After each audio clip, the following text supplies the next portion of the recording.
Démonstration du théorème de Pythagore. Voici le théorème. Dans tout triangle rectangle, le carré de la longueur de l'hypoténuse est égal à la somme des carrés des longueurs des côtés de l'angle droit. Nous avons donc un dessin constitué d'un triangle ABC, rectangle, en A, c'est-à-dire que le sommet de l'angle droit est le point A.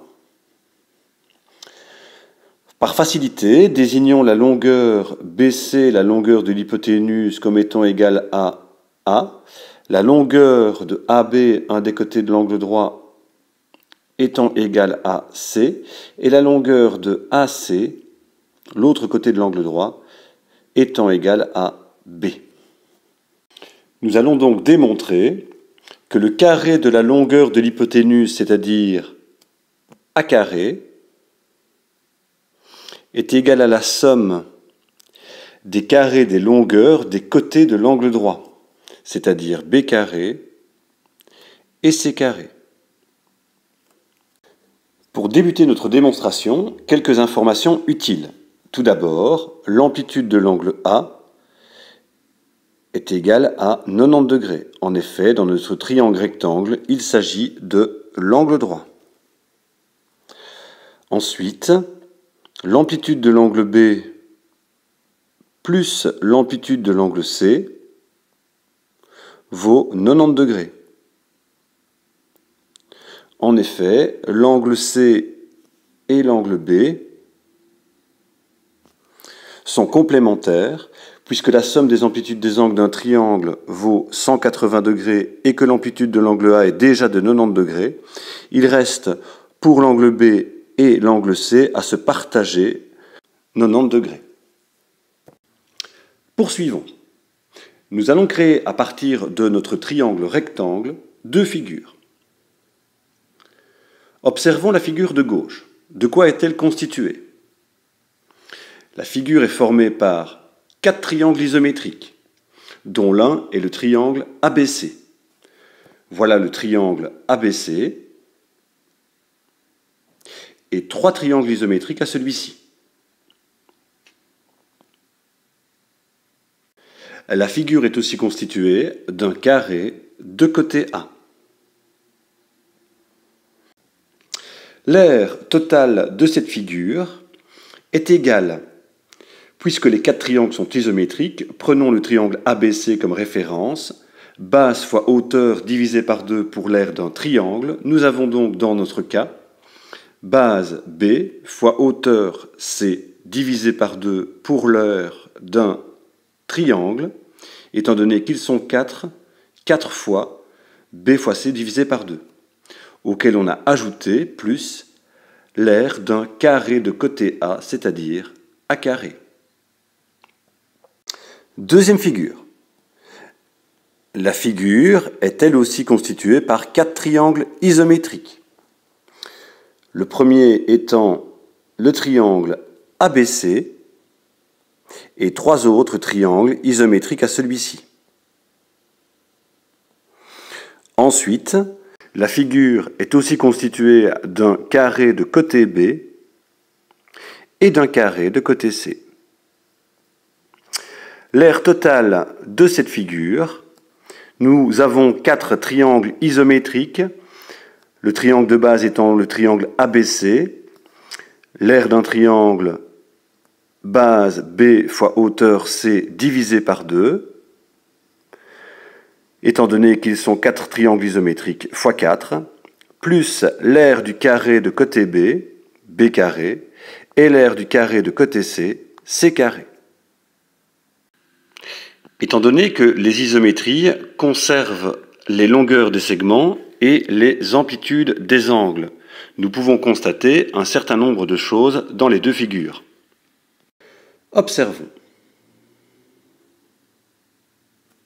Tout d'abord, l'amplitude de l'angle B de notre triangle de départ ABC se retrouve en plusieurs endroits dans les figures, du fait des triangles isométriques. Nous la retrouvons ici en C, ici en K et en J ici. Dans l'autre dessin, nous la retrouvons aussi donc ici en B, nous la retrouvons en C ici, nous la retrouvons en I et en A. Ensuite, l'amplitude de l'angle C dans notre triangle rectangle. Nous la retrouvons aussi du fait des triangles isométriques en K, en J et en B. Nous la retrouvons dans le deuxième dessin, en B et en C, donc évidemment, en A et en I. N'oubliez pas que nous avons vu tout à l'heure que l'amplitude de l'angle B bleu plus l'amplitude de l'angle C rouge vaut 90 degrés. Ensuite, nous retrouvons aussi l'amplitude de l'angle A à différents endroits du dessin. Nous la retrouvons, c'est-à-dire 90 degrés, un angle droit, en L, en M et en N. Nous retrouvons aussi ces amplitudes dans le dessin numéro 2 en A évidemment, en D, en F et en H. Nous pouvons aussi observer dans la figure différents angles droits du fait des carrés, notamment en B, en C, en K et en J. Dans la deuxième figure, en A, en F, en E et en C, ainsi qu'en A, en B, en G et en H. Passons aux constatations. Tout d'abord, les angles de sommet B, C, K, J, H et F, et ainsi que B et C dans la deuxième figure, sont des angles plats. En effet, leur amplitude vaut 180 degrés, puisqu'ils sont tous constitués par un angle rouge et un angle bleu dont la somme des amplitudes vaut 90 degrés, je vous le rappelle, et d'un angle droit d'une amplitude de 90 degrés. 90 plus 90 égale 180 degrés. Conclusion, les deux figures sont donc bien des quadrilatères. Continuons à observer les angles de sommet M, N, A, L, D, G, I et E sont tous des angles droits. On pourrait éventuellement douter au niveau de l'angle I, mais je vous rappelle que l'amplitude de l'angle bleu plus l'amplitude de l'angle rouge est égale à 90 degrés. Continuons encore à observer. Les côtés des deux figures ont tous une longueur égale à B plus C. En effet, les isométries conservant les longueurs des segments, nous retrouvons la longueur B dans la première figure à plusieurs endroits. Pour la longueur du segment AC, ainsi que pour la longueur du segment KL, pour la longueur du segment MJ et de la longueur du segment NB. Nous retrouvons aussi la longueur C pour la longueur du segment AB, mais aussi pour la longueur du segment CL, la longueur du segment MK et la longueur du segment NJ. Dans la deuxième figure, nous retrouvons la longueur B du segment AC pour le segment BD et pour le segment HI, tandis que nous retrouvons aussi la longueur C du segment AB pour le segment DC et le segment FI. Pour le carré de côté B, nous retrouvons la longueur B pour la longueur du segment CE et la longueur du segment EF.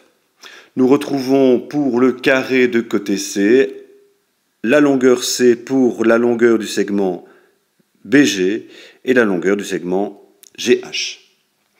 Ainsi, dans les deux figures, les longueurs de côté valent toutes B plus C. Nous pouvons donc conclure que les deux figures sont des carrés de même longueur de côté. et surtout qu'ils ont donc du coup la même aire. Ainsi, pour terminer, donc,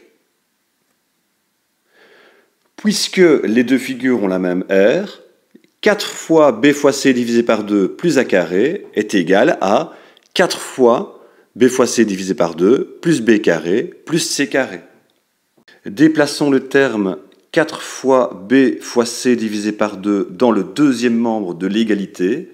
Nous obtenons a carré est égal à 4 fois b fois c divisé par 2 plus b carré plus c carré